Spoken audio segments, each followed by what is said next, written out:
This is Dorie Clark. I am here on behalf of Newsweek with our weekly interview show Better, and I am so pleased to be here with Anne Morris and Frances Frei.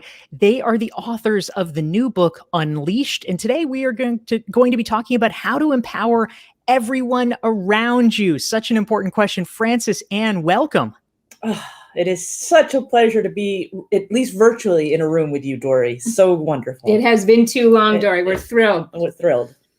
Thank you. It is great. It is great to be talking with both of you. So the first place that I wanted to start, I know Unleashed is an amazing book. There's so much to talk with you about, but I want to actually go back in the past to your previous book, which I love. It's one of my favorites, Uncommon Service. And you both talked about a concept that has stayed with me since then. And in fact, as you know, I have a whole section in my forthcoming book, The Long Game, about it. It's like my favorite thing ever.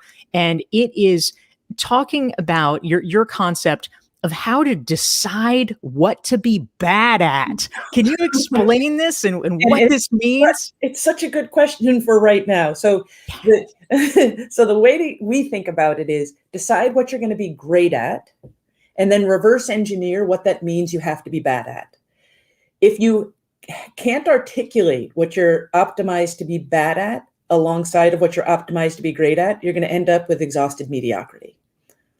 So so I guess it's decide to be great and then reveal what that means you're going to be bad at. I love that. I just love that that's making it, that has stayed with you so long. We used to call it Dare to be Bad, which sounds like a romance novel. Yeah, I mean, the book was based on the observation that the companies that were really killing it, particularly in the services space, where we had done a whole bunch of research, were strategically great at some things, the things their customers valued most, but they were also very, very strategically bad and sometimes just downright horrible at these other things. And one of the questions we got all the time was, does this strategy apply to me as a human being as well? And the answer, as you wrote about, is a resounding yes. And we wrote about that a little bit in our most recent book, Unleashed, as well. It's so fantastic. I think it's really powerful because, I spend a lot of time thinking about strategy and strategic thinking. And ultimately, in most cases, it's not that strategy is, so crazy. Oh, they saw something no one saw. Like oftentimes strategy is really obvious. But the problem I've found is one of courage, that people are not willing to decide what to be bad at.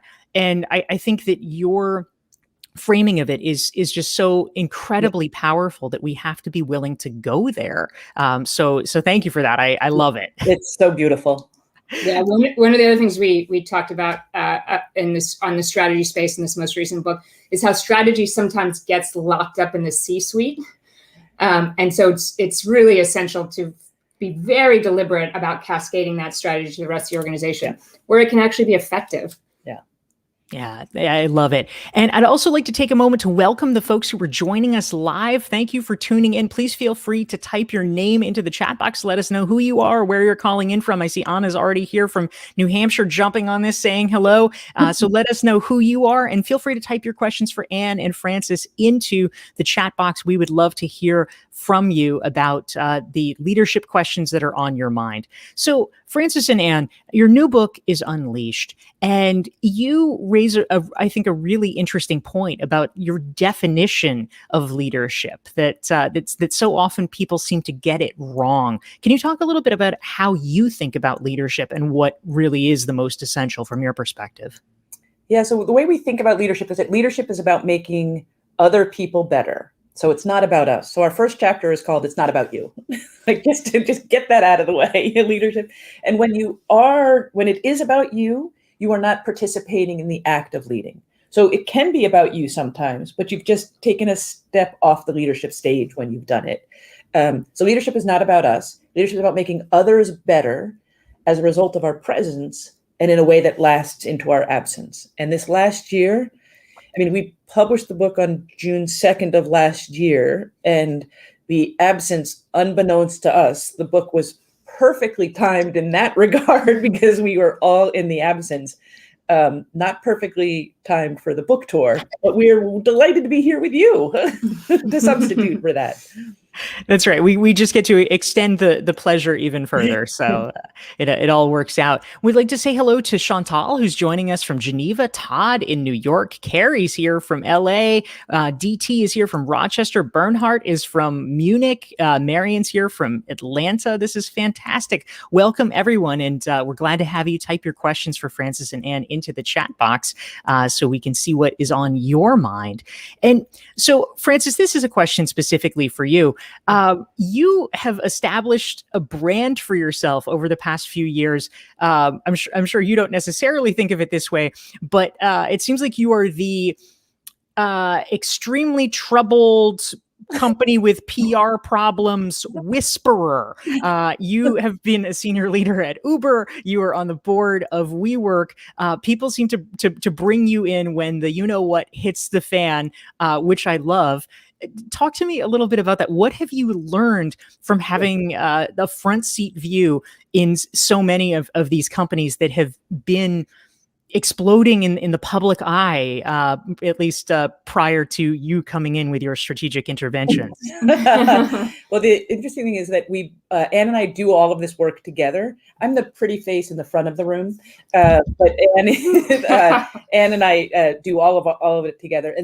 And the reason we like going towards burning buildings, if that's what it is that in order for really big change to occur, and that's what we like to do. We don't like incremental change. We like big change.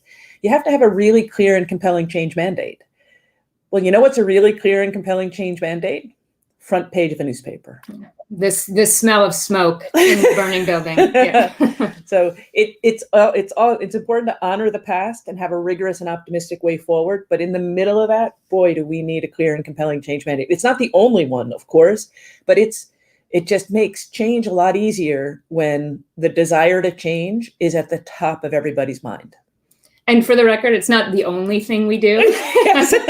It's just the only thing that anyone talks about what we do. We help lots of great companies that are doing well, but this one, and we love it. We love that work. Change can happen very quickly. Their organizations are usually filled with really good people. And what I like to say is they just didn't get some secret memos. And we do that. We love redemption stories. We love every aspect of it. That's fantastic. And I love the caveat that in order to work with the two of you, that you don't technically have to be on the being pilloried on the front page of the newspaper. You are welcome to be.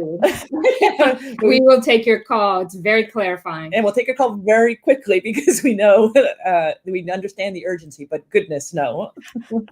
Amazing. That's great. Well, I specifically also have a question for Anne. So Anne, I know you have been an entrepreneur. You were the founder and the CEO of Gene Peaks. You now run the Leadership Consortium, which helps. It's a leadership accelerator, which sounds fantastic, training people for high-level leadership positions in global companies. So can you talk a little bit about this? I mean, from your own experience in the trenches and now helping other people obtain the training and the mindset necessary for these leadership roles. How has this played out, and how does it all sort of factor into the lessons that you're putting forward in Unleashed? Yeah, it's all integrated is the headline. My background is biotech and company building. Yeah. Francis was spending a lot of time out in Silicon Valley. We were seeing the same patterns. It was incredible. In that there were demographic patterns in who was succeeding in these organizations, who was thriving. And there were clear patterns in the barriers that were getting in the way of historically underrepresented groups from getting to the top and then succeeding wildly when they got there. And so we really designed this company together, the Leadership Consortium, to really systematically go after some of those barriers. One of them, I'll just give you an example. One of them is what we call Girl Scout leadership, in the following sense, is that many of us, and I include myself in this category, we're very good at putting our heads down and trying to be the best in our functional category, and just assuming someone was going to show up and put patches on us and tell us atta girl and give us the next challenge. And in fact, navigating that environment requires lifting your head up and really understanding the enterprise and really understanding what enterprise leadership means and develop some of those skills before you get invited and start fighting for and lobbying for that next role. And so part of the curriculum for people who go through our core leaders program is that they develop some of those enterprise leadership skills and perspectives. And it's the most fulfilling work we do, because I mean, we help organizations, but we get to help leaders. It's the most diverse group of leaders that we work with. These are amazing people that we're like removing some pebbles that are in their way and helping with swagger. Honestly, it's like organizational swagger from getting all of the current knowledge. And it's just such a deep pleasure to do. Yeah, I mean, that's the metric we care the most about, is that you are a more confident leader coming out of the program, which is relatively quick. It's an 8-week experience before you walked in. Yeah. And so if we can get those confidence levels up, then we can unleash a whole army of leaders that reflect back the populations that we're all seeking to serve and influence. Yeah.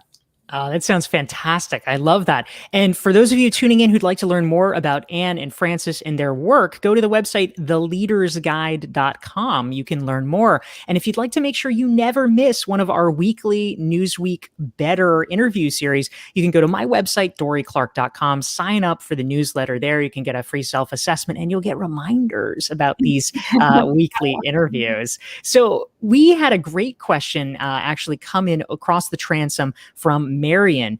Marion wanted to know, of the classic thought leaders in your space, who have been some of your bigger influences? Who are the people that you listen to and learn from? We're all keen for recommendations. Oh, well, Amy Edmondson at the tippy top of the list. Sadal Neely, Francesca Gino, who else? Stephanie Creary, Stephanie young Creary scholar at Wharton. Wharton, but has had great influence on us. Tina Opie at Babson. Yeah, I know There's got to be some gentlemen in this category too. Peter Drucker, shout out to Peter Drucker. Oh, Adam Grant is just like, incredible. So we get influence where we consume all of it. And of course, Dorie Clark. And that goes without saying. That's just a given. Yeah. I love it. That's awesome. And Francesca Gino has been a recent guest on the Better Show, talking about her book Rebel Talent. So such a terrific list of folks. Marion, thank you for your question. And Vijaya had a question. She was curious, how do you think that leadership roles will shift post-pandemic? Obviously, this is kind of an inflection point over the past year. You were mentioning that that absence and how to empower others when you are not around has taken on a new level of importance. But what else are you seeing, and how does that shake out as people are slowly, tentatively kind of beginning to go back to the office? There's such a great question. Such a rich question. We spend a lot of time thinking about trust in the work that we do. We talk about it and think about it as the foundation of leadership. That, of course, won't change going forward. It hasn't changed in thousands of years. But when we talk about trust, we talk about the core drivers underneath it, where trust is a natural output. And those are authenticity, logic, and empathy. One of the things that we observed through the pandemic is that the need for empathy in building trust, the bar just went higher. Right? It was always, that empathy was always important. But what was revealed to all of us, I think, over the course of the pandemic, the way the pandemic was experienced in an unequal fashion across communities, is that our need for understanding the experience of our fellow humans was actually much higher than we thought. And that, of course, applies to organizations. And part of that was actually beaming into the lives of our colleagues over the last year and really getting a very tangible sense of what else is happening in their lives. We used to go to the office and in many ways hide the chaos, even like as women, sometimes we would show up and pretend, or as moms, we would pretend that we didn't have this chaos that we were organizing. with our kiddos. And I think there's been a really honest reset over what does it mean to integrate work and life, and how do we build organizations that are more empathetic and that account for that integration going forward. Leadership is going to, it now allows us to incorporate more of people's humanity.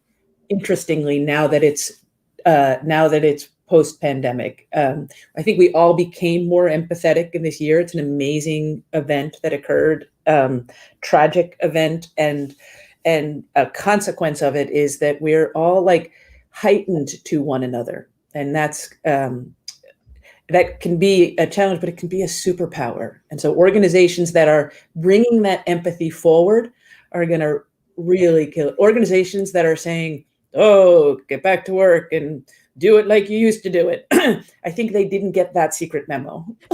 That's what I would say. That makes a lot of sense. Thank you. That's great. And you were alluding to the concept of trust. And I know, Frances, you have a TED Talk that has been seen more than 5 million times. You talk about the triangle of trust, and you both have talked a lot about this concept, especially something interesting that you call the empathy wobble. What is this? And why is this something that we need as leaders to watch out for? So whenever there's a breakdown in trust, we can trace it to someone doubted, our skeptics doubted our authenticity, our logic, or our empathy. We call it whichever trust wobble it is. And so in this case, it's an empathy wobble. Once you diagnose which it is, we can help overcome it in our absence. The book gives all the prescriptions. We're happy to give any of the prescriptions here. As an empathy wobbler myself, I'll just so you ask the right one between the two of us. As an empathy wobbler, what it means is that, like, it's the real me with rigorous logic. But if I don't reveal that I'm centered on you, you're not going to trust me. And there is no extra amount of logic that's going to overcome, or no extra amount of authenticity and the real me that's going to overcome the fact that I'm not centered on you. And so an empathy wobble is when it's closer to being about me, and that if I am present to your needs and really revealing that I'm centered on you, it's just an accelerant for trust. And what's your wobble? Well, let me comment on your wobble more, sweetheart. And one of the challenges of our modern life is that there are empathy killers, literally. That is the greatest empathy killer in the world. Everywhere we look. So we're distracted by ourselves and our own devices. And the signal that that's sending to the people around us is that I matter more, my needs are more important than your needs. Yeah. So the antidote really on empathy wobbles is presence. So to be present when you are in the presence of other human beings. You can go back to focusing on yourself when you're home alone and when you're not practicing leadership. It is a verb. It's not that you're a leader or not a leader. You're a leader when you are practicing leadership. And that requires trust, which requires empathy. Yeah. There's an amazing comment in the chat from Dr. Ogilvy, which is the point I was going to, so it was written at the same time that I said it, which is there are so many people that are thriving more in this remote setting because there's no water cooler, there's no bullying in the hallways. There's not, you don't have to endure the private slights. And indignities that happen in spaces that aren't built for you. So there's an audience for almost all of it, or a record for almost all of it. And it's really important for us to look at who's thriving now. And then when we go forward to this new place, let's bring all of those beautiful things. But we were inclusive of a lot more people in this, in the unfortunately the space we found ourselves in, but magnificently. Yeah. And Dr. Vogel asked, what do you advise companies to do about it? The thing that was so beautiful about that Slack study, which was the most visible one that brought this data out, is that we have this information now. So there was some speculation around this, but we have great data to confirm this. Yeah. So let's build policy around it. And specifically, what do we advise companies to do about it? We become more inclusive. We call it the inclusion dial. But despite any difference that any of us brings to the table, It's the job of all of us to make sure that each of us feels physically and emotionally safe and welcome. And then only then and only then do we get to go, because of our unique perspectives, we get to be celebrated and cherished. And so and our bias, and it's radical, but we want to say to companies, until you figure out how to do that, you don't have a right to drag your employees back to the office. You do not have a right to, if you don't have a plan to make everyone physically and emotionally safe and welcome. And then here's the fun counterintuitive fact. What we write about in Unleashed is that the benefits of diverse groups are like so well understood. Historically, we have put the burdens of diversity, and there are in the organization, like really squarely on the shoulders of the diverse. And where we really should be putting the burdens of diversity is on the shoulders of those that are included. So if you are celebrated and cherished in your organization, it's your obligation to proactively seek out the ways to help and amplify and elevate and create the conditions. It's also in many environments just practical. We're not going to let you speak, Dorie. We're just going to keep. Thank you for allowing us to have a lunchtime date. We really appreciate it. This is the risk of interviewing two people. We'll just talk to each other. It's so interesting. Yeah. Go on.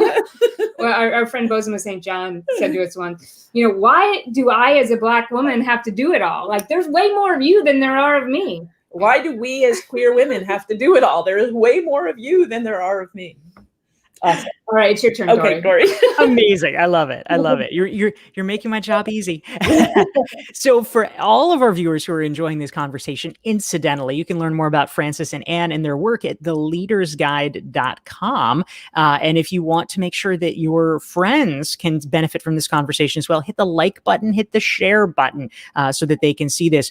And a question actually for you, which is people seemed in the comments very excited, Anne, about the trainings that you were talking about. And Samantha says, hey, wait, I went to their website, but I didn't see information about the trainings. Where can I find information? Yeah. So the work we were talking about is through a company called the Leadership Consortium. Mm-hmm. So it's a very long website. You know what? We're going to put a link to it in theleadersguide.com. By this afternoon, so we're going to fix it. We partner with companies to deliver training. So we don't yet offer programs for individuals, but if your company is excited about this kind of value proposition, we'd be delighted to have a conversation. Yeah. That sounds fantastic. Thank you so much. And you can find us, Clubhouse. So you want free every Tuesday from 4 to 6, we have a case discussion. So you want to have a free access to this, come on over to Clubhouse. Oh, very good. Okay, Tuesdays 4 to 6 Eastern, I assume. Eastern. Yeah, Tuesdays 4 to 6 Eastern. We have a case discussion every Tuesday. Very nice. Thank you. Audio only case discussion, and it works spectacularly well. Oh, good tip. I like it. So a wonderful question came in from Todd in New York City. And Todd wants to know, to empower others, leaders need to voluntarily relinquish some of their own power. How do you get them to be willing to do that? What are your thoughts about that? So the opening quote in our book is from Toni Morrison, and it says, once you achieve that power that you so richly deserve, your job is to go ahead and empower someone else. So when leadership is not about you, your sole responsibility is the empowerment of others. So if you're hoarding power, you would score very low on the leadership scale with us. And so if we can redefine the definition of leadership, the empowerment is at the circle. And here's why we would do it.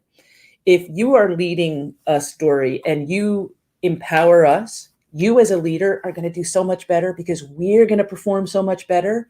And then the people that we touch and the people that we touch. So the performance boost that you get from empowerment is skyrockets. And so the hoarding of power will be in an organization that if you want greater performance and greater engagement, well, we're going to thump you, I guess is what it is. If I can just really go quick, right, cut down to it, we'll thump you if you hoard power because we'll outperform you like maniacs. Yeah. I mean, that's when people bring that mental model to this conversation, that's where we start, where it is to convince you that it's not a fixed pie of power that when you give away, you have less. In fact, it's the opposite. The more power you give away, the more you end up having. It's like love. Like love. And sorry. Beautiful. it is a very direct path to performance. Yeah. So when you learn to do that well, you attract a tremendous amount of talent. You can do more as a group, and you end up, to use Francis's favorite technical term, thumping your competitors. Yes, I love that. We are not going to forget our thumping metaphor. That will stay with us.